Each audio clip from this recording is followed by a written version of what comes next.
अस्सलाम वालेकुम स्टूडेंट्स, आज जो हमारे पास है वो रियल एनालिसिस 2 का हमारे पास एक थ्योरम है, ठीक है, जिसको हम प्रूफ करेंगे, ठीक है, जिसको हम डिस्कस करेंगे, जो कि काफ़ी ज़्यादा इंपॉर्टेंट है, ठीक है। इसमें है क्या, देखिए ये हमारे पास थ्योरम की स्टेटमेंट की तरफ चलते हैं। तो क्या कहता है स्टेटमेंट में, वो में कहता है कि if F is a monotonic function on A comma B, कि अगर एफ आपके पास क्या है, ए कोमा बी के ऊपर कोई मोनोटोनिक फंक्शन है, ठीक है। अब मोनोटोनिक फंक्शन होने का क्या काम है कि मतलब या तो मोनोटोनिक फंक्शन दो तरह के होते हैं, या तो वो मोनोटोनिकली इंक्रीजिंग होता है या मोनोटोनिकली डिक्रीजिंग होता है, ठीक है। वो कहता है कि आपके पास क्या है, मोनोटोनिक फंक्शन है, ठीक है, और ए कोमा बी, कि वो ए कोमा बी के ऊपर आपके पास क्या है, एक मोनोटोनिक फंक्शन है, and alpha is a continuous function on A comma B, और अल्फा क्या है आपके पास ए कोमा बी के ऊपर एक कॉन्टीन्यूस फंक्शन है। उसके बाद फिर वो कहता है कि आपने क्या प्रूफ करना है, then proof that F is Riemann integrable on A comma B. तो फिर हमने क्या प्रूफ करना है कि जो हमारे पास एफ है वो इंटीग्रेबल है, मीन्स कि रहमान इंटीग्रेबल है, ठीक है। हमने इस चीज़ को देखना है। तो प्रूफ की तरफ आने से पहले, ठीक है, जो हमारे पास सिंपल सी सबसे देखें, सबसे पहले तो हम इसको प्रूफ करेंगे कि हमारे पास अगर पहले हम सपोज कर लेंगे जो हमारे पास एफ है वो क्या है, मोनोटोनिकली क्या है, इंक्रीजिंग फंक्शन है, ठीक है। उसके लिए प्रूफ करने के बाद, क्योंकि उसने मोनोटोनिक कहा है, तो हम मोनोटोनिकली इंक्रीजिंग के लिए भी इसको प्रूफ करेंगे और मोनोटोनिकली डिक्रीजिंग के लिए भी इसको प्रूफ करेंगे। तो पहले हम क्या करते हैं, इसको मोनोटोनिकली इंक्रीजिंग के लिए प्रूफ करते हैं, और बाद में हम क्या करेंगे, मोनोटोनिकली डिक्रीजिंग के लिए इसको देखेंगे कि उसमें क्या चेंजेस आती हैं, ठीक है। तो आइए इसको देखते हैं। सबसे पहले वो कहता है कि देखिए हमारे पास जो फंक्शन है, ठीक है, हमें जो इंटरवल गिवन है, सबसे पहले तो हमने उसकी पार्टीशन करनी है। देखिए पार्टीशन जो होती है वो असल में हम पे डिपेंड कर रही होती है कि हम जो है उस इंटरवल को कितने पार्ट्स में ब्रेक कर रहे हैं, ठीक है, उसके कितने सब इंटरवल ले रहे हैं और उसकी लेंथ कितनी रख रहे हैं, ठीक है। तो जो पार्टीशन होती है वो मेन चीज़ होती है कि आप बड़ी पार्टीशन बना रहे हैं या छोटी पार्टीशन बना रहे हैं, ठीक है। तो वो जो होती है असल में वो डिपेंड करती है। पार्टीशन का मतलब ये होता है कि हम उसको छोटे छोटे सब इंटरवल्स में ब्रेक करते हैं, जिनकी लेंथ क्या होती है, ऑलमोस्ट सेम होती है, ठीक है। तो सबसे पहले हमने देखिए क्या किया कि हमने सपोज कर लिया, कंसीडर कर लिया कि हमारे पास पी क्या है, पार्टीशन है, जो कि जिसमें कितने जिसको हमने कितने सब इंटरवल्स में डिवाइड किया है, एन सब इंटरवल्स में डिवाइड किया है, ठीक है। अगर एन सब इंटरवल्स में डिवाइड किया और आपने फाइंड करना है कि हर पार्टीशन की जो लेंथ है वो कितनी होगी, तो उस लेंथ को कैलकुलेट करने का हमारे पास ये फार्मूला होता है कि जो आपकी हर पार्टीशन होगी उसकी जो लेंथ होगी वो इसके इक्वल होगी, alpha B minus alpha A over N के इक्वल होगी, ठीक है। तो हमने सपोज कर लिया कि ये हमारे पास पार्टीशन है जो उसकी है, और उसके बाद देखिए अब जो इन्फीमम और सुप्रीमम होगा, ठीक है, इसकी जब हम पार्टीशन करेंगे तो हमारे पास इसके जो सब इंटरवल्स बनेंगे वो किस टाइप के बनेंगे।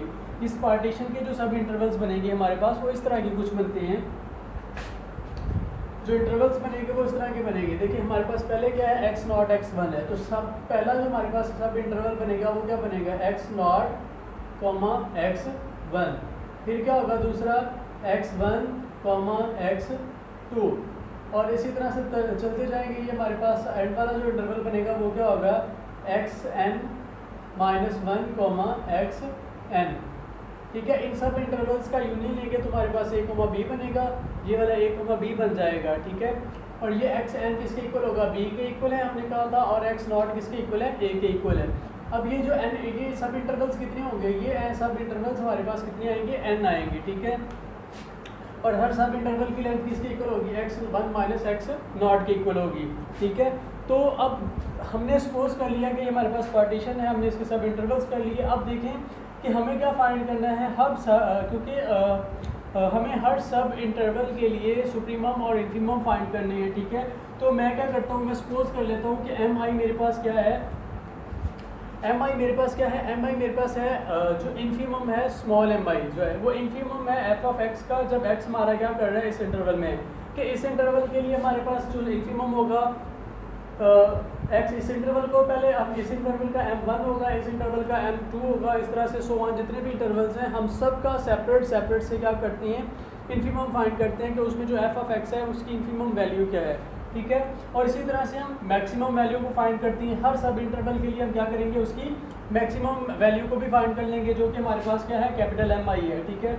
फिर हमने देखे, जब हमने कहा था, हमने जो रेमान क्राइटेरियन पढ़ा था उसका इंटीग्रेबिलिटी का, तो उसमें हमने ये कहा था कि अगर हमारे पास एक कंडीशन थी जिसको हमने कहा था कि you P F of alpha minus L P F of alpha is less than epsilon हो जाए, ठीक है, तो हम कहते थे कि हमारा फंक्शन क्या होता है, इंटीग्रेबल होता है, ठीक है। तो मुझे बेसिकली इसको प्रूव करने के लिए मैं वही चीज़ प्रूव करूँगा कि मेरे पास अपर सम माइनस लोअर सम का जो डिफरेंस है वो लेस दैन एप्सिलॉन है। अगर मैं वो चीज़ प्रूव कर देता हूँ तो मेरा जो फंक्शन होगा एफ वो क्या हो जाएगा, इंटीग्रेबल हो जाएगा, ठीक है। तो मैं बेसिकली उसी प्रूफ के पीछे जा रहा हूँ, मैं उसी चीज़ को डिड्यूस करने जा रहा हूँ कि जो मेरा F you P F of alpha minus L P F of alpha है वो लेस दैन एप्सिलॉन है, और उसी के लिए मैं वर्क करूँगा, ठीक है। अब देखिए you P F of alpha में मेरे पास अपर सम्स होते हैं और अपर सम्स के लिए मुझे सुप्रीमम चाहिए होते हैं, ठीक है, और L P F of alpha के लिए मेरे पास मिनिमम जो मेरे पास होती है वो मुझे इन्फीमम्स चाहिए होती हैं, तो इसलिए मैं क्या करूँगा, उसके इन्फीमम्स को कैलकुलेट करूँगा, ठीक है। तो ये मेरे पास एम आई आ गया सुप्रीमम एफ ऑफ एक्स का, और एम आई स्मॉल एम आई क्या आ गया, मेरे पास इन्फीमम आ गया। अब मैं क्या करता हूँ, we know that U P F of alpha minus L P F of alpha, इसका फार्मूला लगाता हूँ। U P F of alpha किसके इक्वल होता है, वो इक्वल होता है M I delta alpha I के, ठीक है। ये जो अपर सम्स हैं आप M I delta alpha I के, और जो हमारे पास लोअर होता है वो किसके इक्वल होता है, देखिए मेरे पास जो ये होता है ना अपर सम की जो डेफिनेशन है, अपर सम की डेफिनेशन ये होती है कि you P F of alpha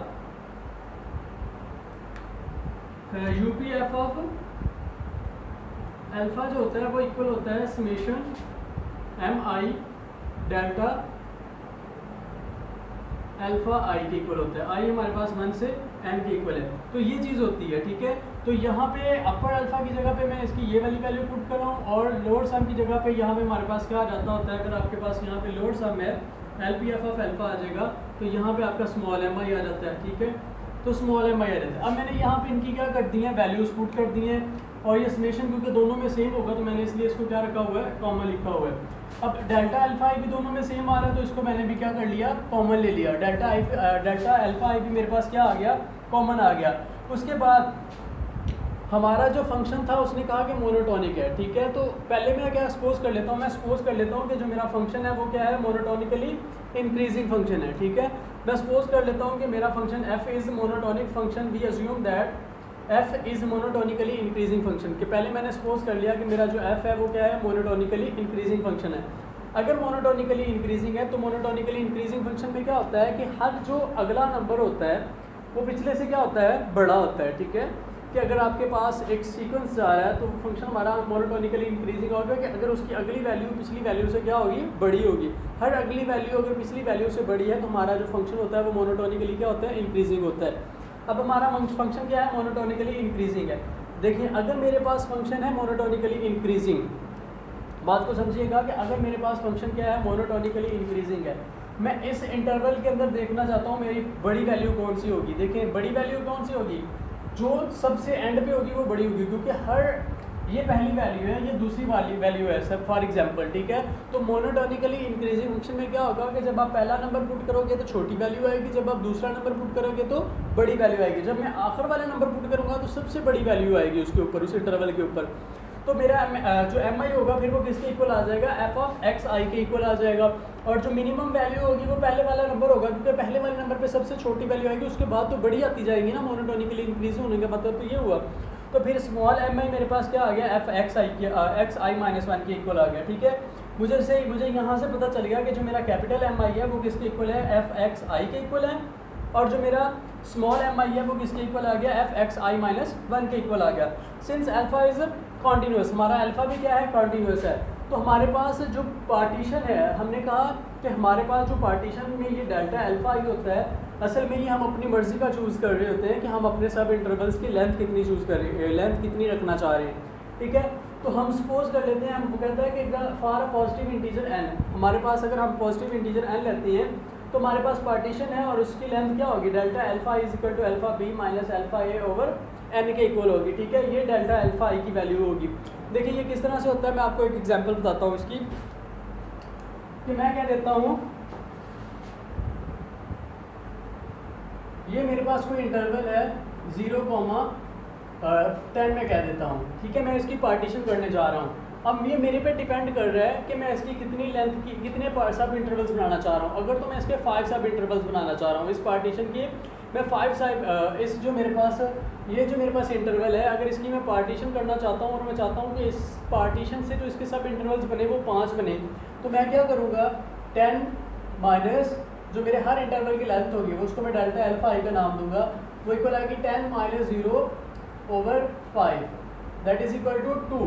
तो फिर मेरी पार्टीशन किस टाइप की आएगी, एक्स नॉट मेरा क्या होगा 2 के इक्वल होगा, 0 के इक्वल होगा, x1 मेरे पास क्या आ जाएगा 2 के इक्वल आ जाएगा। तो इसकी जो पार्टीशन बनेगी वो 0, 2, 4, 6, 8, 10 इस तरह की पार्टीशन बनेगी। और जब मैं इसके सब इंटरवल्स बनाऊंगा तो 0,2 आएगा, फिर क्या आएगा 4,6 आएगा, फिर क्या आएगा 6,8 आएगा, और इसी तरह से फिर क्या आएगा 8,10 आ जाएगा। सॉरी 0,2, 4,6, 6,8 और 8,10 आ जाएगा। ठीक है, तो ये मेरे पास क्या आ जाएंगे उसके सब इंटरवल्स बन जाएंगे। सॉरी मैंने एक स्किप कर दिया है, 2,4 आ जाएगा। ठीक है, तो ये मेरे पास बेसिकली कितने बन रहे हैं 5 सब इंटरवल्स बन रहे हैं। तो हर इंटरवल की लेंथ कितनी है देखिए 6,4, 2, 2, 4,2, 2, 2,0, 2, 8,6, 2। तो हर सब इंटरवल की लेंथ कितनी आ रही है 2 आ रही है। तो अगर मैंने कहा कि मेरी पार्टीशन P है, मैं एक इंटीजर n ले लेता हूँ, उस n इंटीजर के लिए जो मेरा डेल्टा अल्फा आई आता है वो किसके इक्वल आता है, इस चीज़ के इक्वल आता है। ठीक है, तो ये आप पे डिपेंड कर रहा होता है, जितने आप चाहते हैं कि आपके पास जितने सब इंटरवल्स बने, ठीक है, उतने नंबर से आप क्या कर दो डिवाइड कर दो। ठीक है, सब जो बिगर वैल्यू है उस स्मॉलर को उसमें से माइनस करके उतने जितने आप सब इंटरवल बनाना चाहते हो उतने नंबर से डिवाइड करो, फिर जो आपके पास आंसर आता है वो हर सब इंटरवल की क्या होती है लेंथ होती है। तो इस केस में मैंने जो सब इंटरवल की लेंथ चूज़ किया डेल्टा अल्फा आई वो इसके इक्वल है, इसके इक्वल है। ठीक है, अब मेरे पास डेल्टा अल्फा आई की वैल्यू भी है, एम की वैल्यू भी है और स्मॉल एम की वैल्यू भी है। मैं इन तीनों की वैल्यूज़ को अपनी इस इक्वेशन में पुट करता हूँ। जब मैं इन तीनों की वैल्यूज़ पहले मैं क्या करता हूँ डेल्टा अल्फा आई की वैल्यू पुट करता हूँ यहाँ पे, तो ये मेरे पास बन जाता है upper sum minus lower sum is equal to M I minus M I. Delta alpha की जगह पे मैंने ये वैल्यू पुट कर दी। अब यहाँ से समेशन खत्म हो गया, तो बाकी ये चीज़ मेरी समेशन के अंदर आएगी और मैंने इसकी वैल्यू भी पुट कर दी और इसकी वैल्यू भी पुट कर दी, दोनों की वैल्यूज़ को मैंने कर दिया पुट। इसी तरह से जब मैंने इसको ओपन करता हूँ तो मेरे पास आता है fx1 minus x not fx2 minus fx1। ठीक है, और इसी तरह से ये चलता जाता है और यहाँ तक आता है। मैंने क्या कर दिया समेशन को ओपन कर दिया है। जब मैं समेशन को ओपन कर देता हूँ देखिए आई 1 से स्टार्ट करूँगा ना, तो 1 यहाँ पे 0, फिर 2 यहाँ पे 1, फिर 3 यहाँ पे फिर 2। तो इस तरह से मैंने उनको एडअप कर दिया। तो बाद में जब मैं देखता हूँ तो मेरे पास fx1 से कैंसिल हो जाता है, fx2 से कैंसिल हो जाएगा, इसी तरह से fx3 भी कैंसिल हो जाएगा, fxn भी कैंसिल हो जाएगा। बाकी मेरे पास सिर्फ दो क्वांटिटी रह जाएंगी, एक ये और ये। ठीक है, ये मेरे पास रह जाएंगी fxn माइनस fx नॉट। तो यहाँ पे मैं इसको इस तरह से लिख लेता हूँ कि ये मेरे पास क्या रह जाता है, ये मेरे पास रह जाता है fx, ये मेरे पास रह जाएगा fxn और यहाँ पे रह जाएगा fx नॉट। और fxn, xn किसके इक्वल था, हमने कहा xn b के इक्वल है, और x नॉट किसके इक्वल था, हमने कहा a के इक्वल है। तो जब मैं यहाँ पे उनकी वैल्यूज पुट करूँगा तो मेरे पास यहाँ पे f ऑफ b आ जाएगा और यहाँ पे क्या आ जाएगा f ऑफ a आ जाएगा। और ये वैल्यू जो है लेस देन एप्सिलॉन हो जाएगी जब n हमारा क्या कर जाएगा इन्फिनिटी को अप्रोच कर जाएगा। ठीक है, कि जब हमारे जो हम जब सब इंटरवल्स बहुत ज़्यादा बनाएंगे तो हमारी ये वैल्यू क्या हो जाएगी, वेरी वेरी लेस हो जाएगी। तो इसका मतलब है कि मेरे पास अपर सम माइनस लोअर सम किसके इक्वल आ जाएगा, you P F of alpha minus L P F of alpha. ये किससे लेस आ गया, लेस देन एप्सिलॉन आ गया। तो you P F of alpha minus L P F of alpha is less than epsilon हो गया। और यही मुझे प्रूफ करना था कि जो अगर ये चीज़ प्रूफ हो जाती है तो मेरा फंक्शन क्या होगा, इंटीग्रेबल हो गया। तो इस तरह से ये मेरा फंक्शन क्या प्रूफ हो गया, मेरा फंक्शन इंटीग्रेबल प्रूफ हो गया। ठीक है, कि f क्या है अब इंटीग्रेबल है। अब आते हैं हम दूसरी चीज़ की तरफ कि अगर हमारा जो फंक्शन है, सॉरी अगर हमारे पास अगर हम फंक्शन को सपोज कर लेते हैं कि हमारा फंक्शन मोनोटोनिकली डिक्रीजिंग है, तो फिर क्या इफेक्ट पड़ेगा, फिर जस्ट ये इफेक्ट पड़ेगा कि आपके पास ये जो वैल्यू है यहाँ पे स्मॉल एम आई आ जाएगा और यहाँ पे क्या आ जाएगा, कैपिटल एम आई आ जाएगा। ठीक है, कि यहाँ पे कैपिटल एम आई आएगा और यहाँ पे स्मॉल एम आई का। देखें अब डिक्रीजिंग फंक्शन में क्या होता है कि जो आपके पास सब इंटरवल है, जैसे कि ये इंटरवल है, फॉर एग्जांपल मैं कहता हूँ ये आपके पास इंटरवल है, आपके पास इस इंटरवल के ऊपर जो आपका फंक्शन है वो मोनोटोनिकली डिक्रीजिंग है। डिक्रीजिंग होने का मतलब यह है कि अगर ये पहली वैल्यू है, ये दूसरी वैल्यू है, तो जब आप पहली वैल्यू पुट करोगे तो आंसर बड़ा होगा, जब आप दूसरी वैल्यू पुट करोगे तो आंसर क्या हो जाएगा, छोटा हो जाएगा। ठीक है, फॉर एग्जांपल अगर आपके पास तीन वैल्यूज़ हैं, x1 है, x2 है और x3 है और x3 है, ठीक है, तो अगर आपका फंक्शन मोनोटोनिकली डिक्रीजिंग है तो f ऑफ x के x1 के ऊपर आपके पास सबसे बड़ी वैल्यू आएगी, f ऑफ x जो है f ऑफ x2 के ऊपर आपके पास छोटी वैल्यू आएगी और f ऑफ x3 के ऊपर आपके पास क्या होगी, उससे भी छोटी वैल्यू आएगी। ठीक है, कि ये सबसे बड़ी लार्जर होगी, ये बड़ा होगा इससे, ठीक है, और ये बड़ा होगा इससे। तो हमारे पास जो f ऑफ x1 है वो सबसे बड़ी वैल्यू होगी, f ऑफ x2 छोटी वैल्यू, f ऑफ x3 छोटी वैल्यू। जैसे जैसे आप आगे जाते जाओगे आपकी वैल्यूज़ क्या होती जाएंगी, छोटी होती जाएगी, क्योंकि फंक्शन मोनोटोनिकली क्या है, डिक्रीजिंग है। तो उससे क्या चेंज आएगी, उससे जस्ट यही चेंज आएगी कि यहाँ पे जो आपके पास कैपिटल mi है यहाँ पे स्मॉल mi आ जाएगा और यहाँ पे स्मॉल mi है वहाँ पे कैपिटल mi आएगा।